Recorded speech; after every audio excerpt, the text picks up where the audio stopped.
अस्सलाम वालेकुम, मैं हूँ शज़ा नियाज़ी और अपने नए व्लॉग के साथ आपके सामने हाज़िर हूँ। बात करेंगे एशिया कप की।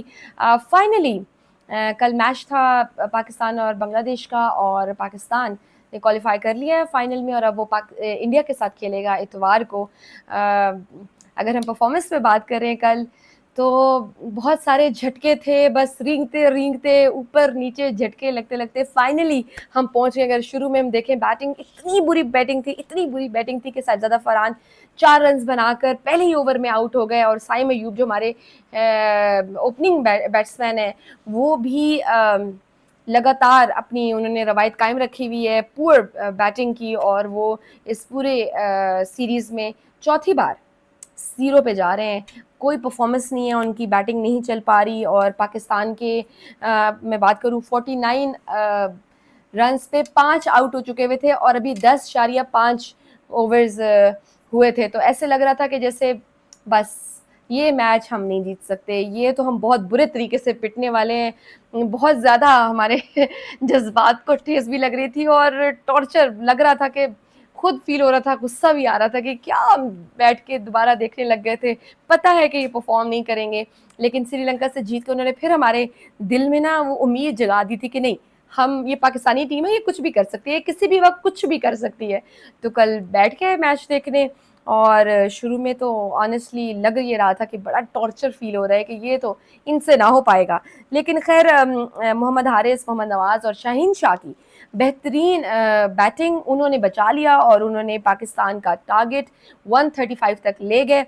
वरना उससे पहले तो लग रहा था कि 100 रन भी नहीं बनाएंगे, और यही एक वजह बनी थी कि हम बाद में हम कामयाबी भी हासिल कर सकें। फिर बॉलिंग स्टार्ट हुई, तो बॉलिंग में शाहीन शाह अफरीदी ने बहुत अच्छी मैं कहूँ कि उन्होंने रवायत बरकरार रखी। बड़ा अच्छा परफॉर्म कर रहे हैं वो इस पूरी सीरीज़ में, और उन्होंने पहले ही ओवर में विकेट हासिल कर ली, और जिससे टीम को भी थोड़ा हौसला मिला है। ऑब्वियसली जब आप स्टार्ट में थोड़ा अगर आप विकेट ले लेते हैं, और या फिर आपकी विकेट गिर जाती है, तो ये डिसाइसिव होता है आपकी पूरी की पूरी टीम का मोराल। तो उससे भी टीम का मोराल थोड़ा सा बूस्ट हुआ था। उसके बाद हमने देखा कि पाकिस्तान ने बड़ी अच्छी बॉलिंग भी की और फील्डिंग भी की। वो इंटेंट भी नजर आ रही थी, जिस इंटेंट की हम बात कर रहे थे ना, कि ग्राउंड में अगर आप जाएं तो आप लड़ाई तो करें ना, पता तो चले कि आप बाकी कोई एफर्ट कर रहे हैं। आप जीत और हार is just part of a game. Obviously at the end of the day किसी एक ने जीतना होता है, ये हम समझते हैं। लेकिन अगर आप कोई एफर्ट ही ना करें, अगर आप सिफर सिफर सिफर पे आप हाँ जो है आउट होते जाएं, जहां आपने परफॉर्म करना हो वहां परफॉर्म ना करें, एज ए कैप्टन आपकी परफॉर्मेंस नजर ना आए, कोई कोई गेम प्लान नजर ना आए, कोई इंटेंट नजर ना आए, आपकी कोई स्किल नजर ना आए फील्डिंग में, उस तरह की आई वुड से फिटनेस और उस तरह की परफॉर्मेंस नजर ना आए, तो फिर तो दिल दुखता है। और आपको पता है कि हम बड़े इमोशनली इन्वेस्टेड हैं इस पूरी गेम में। ये क्रिकेट हमारे लिए, हम पाकिस्तानियों के लिए it's not just a cricket, it's a lot more than a cricket. हम बहुत ज़्यादा इमोशनली इन्वेस्टेड होते हैं, हमारे जज्बात ऊपर नीचे हो रहे होते हैं, और काफ़ी सारे बहुत सारे लोगों को मिनी हार्ट अटैक्स भी मिल रहे होते हैं। तो फिर ऑब्वियसली जब इस तरह की कनेक्शन हो, इस तरह के आप इन्वेस्टेड होते हो, तो फिर जब आप हारते हो, आप परफॉर्म नहीं करते, तो फिर गुस्से का भी सामना करना पड़ता है आपको, शदीद तनकीद का भी सामना करना पड़ता है। लोग बाकायदा रोते हैं कि क्या हमने क्या किया है, क्यों देखा है हमने, क्यों सपोर्ट किया। तो आप क्रिकेटर्स को, मैं प्लेयर्स को कहना चाहूँगी, आप हमारे जज्बात से थोड़ा कम खेलें और अच्छा परफॉर्म करें। साइम अयूब जो कि हैं तो बैट्समैन, लेकिन हमने देखा है कि वो इस पूरी सीरीज़ में बैटिंग में तो परफॉर्म नहीं कर पा रहे, 0 पे जा रहे हैं, लेकिन वो पार्ट टाइम बॉलर के तौर पर वो ज़रूर उभर रहे हैं, कोई ना कोई विकेट्स वो ले रहे हैं। और मैं देख रही हूँ बेचारे उस तरह से सेलिब्रेट भी नहीं कर पा रहे अपनी विकेट्स लेने का। Obviously he is a batsman, he should be performing there, वहाँ पे अपनी परफॉर्मेंस वो ज़रूर दिखाएं। जो वहाँ नहीं दिखाते, तो फिर वो ये अपनी विकेट्स को भी वो उस तरह से सेलिब्रेट नहीं कर पा रहे हैं। और शाहीन शाह हम देख रहे हैं कि वो ऑलराउंडर के तौर पर वो उभर कर सामने आ रहे हैं। तो पाकिस्तान खैर मैच जीत गया। अगर नेक्स्ट जो है ना वो है इंडिया, इंडिया से हमने करना है फाइनल। उससे पहले हम इंडिया से 2 मैचेस हार चुके हैं, और ना सिर्फ मैचेस हार चुके हैं बल्कि बहुत सारी कंट्रोवर्सीज भी, और वो तमाशा भी रहा। तो काफ़ी सारा प्रेशर होगा ऑब्वियसली। अगर आप चाहते हैं कि आपने इंडिया से जीतना है, तो ये 135 जैसा कोई अगर आप टारगेट देंगे तो फिर बड़ा मुश्किल हो जाएगा, वो तो यूँ ऐसे चेज़ करके ये उठा के फेंकेगी। सो हमें अपनी बैटिंग को इम्प्रूव करना है, हमें इन्हीं ऑब्वियसली जो ऑप्शन है हमारे पास टीम, इसी टीम के साथ तो खेलना है और तो हम कुछ नहीं कर सकते, तो इन्हीं प्लेयर्स को बैकअप करने की ज़रूरत है, इनको कॉन्फिडेंस देने की ज़रूरत है।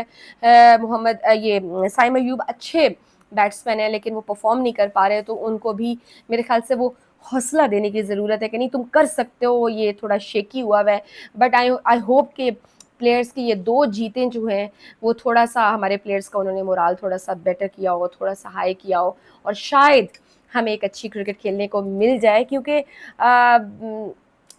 गुस्सा वहाँ आता है जहाँ ये लगता है ना कि आपने परफॉर्म ही ना किया हो, आपने इबरतनाक शिकस्त हासिल की हो, आप बुरे तरीके से पिट गए हो, आपकी बैटिंग फेल हो गई हो, बॉलिंग आपकी फेल हो गई हो, तब गुस्सा आता है, तब दिल को भी कुछ होता है। लेकिन आप अगर अच्छी अच्छी क्रिकेट खेलेंगे, आप हारते हैं जीतते हैं नो मैटर, उससे कोई फ़र्क नहीं पड़ता। लेकिन अगर आप खेलते ही नहीं है, एफर्ट ही नहीं करते, इंटेंट ही नहीं दिखाते, तो फिर मसला होगा। और हम तो वो कौम है, आप जाएं अच्छे से खेलें और ये जो ट्रॉफ़ी है अपने नाम करें। मैं बता रही हूँ, हम तो ऐसी कौम है, आपकी बाकी जितनी शिकस्तें, जितनी गलतियाँ होंगी उन सबको हम नज़रअंदाज कर लेंगे और अगर आप ये जीत जाते हैं तो हम आपको सर आंखों उठाएंगे। हम ऐसे ही हैं, हमारे बड़े दिल हैं और आपको हम आप हमारे वैसे भी हीरोज़ हैं। तो ख़ैर आप अच्छी क्रिकेट दें, हम अपने वक़्त, अपना जज़्बात, अपने इमोशंस सब कुछ इन्वेस्ट करते हैं, सब आपके लिए है। तो आई होप कि आप अच्छा परफ़ॉर्म करेंगे। दूसरी जानिब हमने देखा कि आईसीसी ने इंडियन कैप्टन सूर्या कुमार यादव को उनको वार्निंग दी है कि आप कोई ऐसी जो आपने सियासी बयान दिया था वो आप आइंदा नहीं देंगे, क्योंकि हमने देखा किस तरह से पहले मैच में जब वो जीते तो उन्होंने अपनी जीत को डेडिकेट किया पहलगाम विक्टिम्स और अपने आर्म फोर्सेस को। तो बड़ी छोटी हरकत थी उनकी तरफ से जो उन्होंने हैंडशेक भी नहीं किया था और उसके बाद उन्होंने ये जो जीत है उसको उनके नाम करके, पहलगाम विक्टिम्स के नाम करके उन्होंने पूरी क्रिकेट को, पूरी गेम को ही ख़राब कर दिया था, स्पोर्ट्स के स्पिरिट को ही उन्होंने मार दिया था वहीं पर ही और पोलिटिसाइज़ कर दिया था, जिस पर हमने एतराज़ भी उठाया था। और उसके बाद अगले मैच में साहिबजादा फरहान ने जब 50 बनाई तो उन्होंने बैट के साथ यूँ सेलिब्रेशन की और गन बनाकर, और दूसरा हारिस रऊफ साहब ने वो ग्राउंड में उन्होंने कुछ ऐसे करके साइन बनाए जेट गिरने के और 6-0 का इशारा किया था। उस पे भी बीसीसीआई ने कंप्लेन किया और उन्होंने कहा है आईसीसी को कि आप एक्शन लें इन दोनों के खिलाफ कि इन्होंने ऐसा क्यों किया है, what ever is the reason. खैर दोनों साइडों से ये चीज़ें हुई हैं, तो मेरा ये मानना है कि गेम को गेम रहने दें, स्पोर्ट्स को स्पोर्ट्स रहने दें। ये ऐसी चीज़ें, ये ऐसे इवेंट्स हैं जो आपको करीब लेकर आते हैं, इनको खुददारा पोलिटिसाइज नहीं करें, ख़राब नहीं करें, उसका पूरा का पूरा एक जो फील है वो ही आप ख़त्म कर देंगे तो फिर क्या बच जाएगा। ये एक हमारे लिए, पाकिस्तान और इंडिया दोनों के लिए ये बड़ा एक इवेंट होता है जब भी पाक भारत टाकरा होता है। सो उसको प्लीज़ वो रहने दें और हमसे हमारी छोटी छोटी खुशियाँ ना छीने तो ज़्यादा बेहतर है। खैर आगे बढ़ते हैं और एक और स्टोरी शामिल करते हैं। इंटरनेशनल स्टोरी है, ईरान की वजारत इंटेलिजेंस ने इसराइल के फ़ौजी और एटमी प्रोग्राम से हासिल शुदा खुफिया दस्तावेज़ात की जो उन्होंने तफसीलात हैं उन्होंने जारी कर दी हैं। ये खुफिया इंफॉर्मेशन उन्होंने जून 2025 में हासिल कर ली थी अपनी इंटेलिजेंस प्रोग्राम के थ्रू, उनकी सर्विस के थ्रू, और अब वो ये मालूमात बाकायदा तौर पर टीवी पर वो शाया कर रहे हैं। इंटेलिजेंस वज़ीर इस्माइल ख़तीब के मुताबिक उन्होंने कहा है कि दस्तावेज़ात में 189 एटमी और फ़ौजी माहिरीन के मुकम्मल नाम हैं, ज़ाती उनकी क्वालिफ़िकेशंस हैं, उनके एड्रेसेस हैं, उनकी क्या प्रोफेशनल रवाबत हैं, उनके क्या डीलिंग्स हैं, वो सारी चीज़ें, सारी डिटेल्स उसमें मौजूद हैं। और इस डॉक्यूमेंट में जो है अमेरिकन और यूरोपियन साइंटिस्ट को भी एक्सपोज किया गया कि वो किस तरह से इसराइली हथियारों के प्रोग्राम्स में मुंसलिक हैं और किस तरह से वो उनको सपोर्ट कर रहे हैं। इसमें एटमी, फ़ौजी, इंटेलिजेंस और साइंस शोबों के खुफिया मालूमात शामिल हैं और हसास साइंस और मिलिट्री मकामात, यानी उनकी जगहों पे जहाँ पे ये सारे ऑपरेशंस हो रहे हैं, यहाँ पे जो एक्टिविटीज़ हो रही हैं अस्करी, मिलिट्री, साइंस से रिलेटेड, एटमी पावर से रिलेटेड, उन सब के एड्रेसेस की दुरुस्त मालूमात भी इसमें शामिल हैं। उन्होंने ये सारी मालूमात जनाब शाया की हैं, ये इंकशाफ उन्होंने किया है। ईरानी उनकी जो नेशनल टीवी है उस पर नशर होने वाली एक डॉक्यूमेंट्री फिल्म स्पाइडर्स लायर में वो ये सामने लेकर आए और उनका कहना کہنا یہ ہے کہ ہمارے پاس بہت زیادہ مواد ہے, ہمارے پاس کوئی کافی لاکھوں کی تعداد میں صفحوں پر مشتمل یہ انفارمیشن ہمارے پاس ہے. ابھی تو ہم نے کچھ بھی شائع نہیں کیا, ابھی تو ہم نے بس تھوڑے سے ٹڈ بٹس, چھوٹے چھوٹے چنکس ہم نے شائع کیے ہیں. ابھی ہمارے پاس بہت کچھ ہے جو ہم شیئر کر سکتے ہیں, اور یہ ہم مزید تفصیلات مرحلہ وار اس میں جاری کرتے رہیں گے. اور یہ انکشافات اسرائیل کے ایٹمی اباہم کے دور کا خاتمہ کرتا ہے.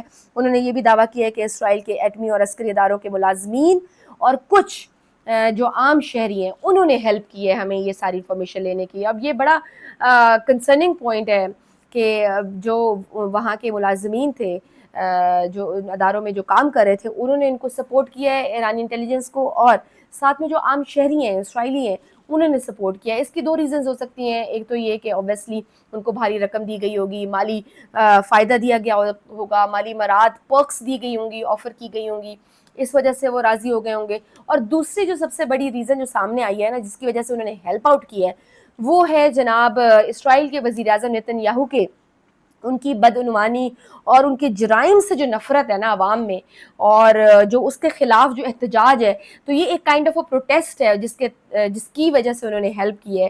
صرف بغض نیتن یاہو میں کہ وہ اس قدر وہاں کے جو لوگ ہیں اسرائیل کے, وہ بھی بہت تنگ ہیں.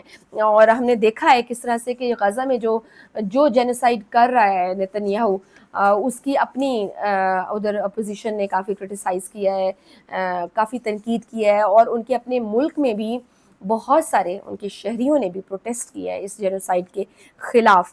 تو وہ ویسے ہی بہت تنگ ہیں, اور ہم نے دیکھا ہے کہ کس طرح سے جس طرح مودی صاحب یوز کرتے ہیں نا پاکستان کو اپنی حکومت کو بچانے کے لیے, اپنی سلطنت کو بچانے کے لیے, اسی طرح سیم وہ ویسے بھی ان کی ایک کاپی ہیں, ڈوئل کاپی ہیں, وہ بھی وہی حرکتیں کرتے ہیں اپنی وزارت کو, اپنی حکومت کو بچانے کے لیے.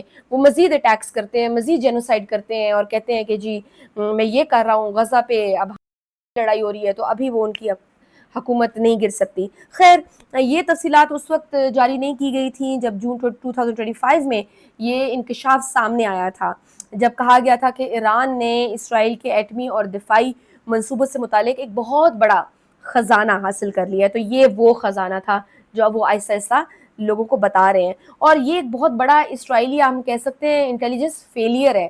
یہ اس کے لیے جو سمجھا جاتا تھا کہ بھئی بڑے اسٹرانگ ان کے پاس انٹیلیجنس بھی ہے, ان کے پاس ٹیکنالوجی بھی ہے, ان کے پاس ویپنز بھی ہیں, تو یہ اسرائیل کے لیے ایک بہت بڑا انٹیلیجنس فیلئر ہے. ایرانی انٹیلیجنس چیف نے تو یہاں تک آئے کہ اسرائیل کے نیوکلیئر تنصیبات کی ویڈیوز بھی انہوں نے, خفیہ آفیشیل ویڈیوز بھی انہوں نے اپنے نیشنل ٹی وی پہ شائع کر دی ہیں. تو یہ ایک بہت بڑا دھچکا ثابت ہوگا اسرائیلی انٹیلیجنس ٹیم کو.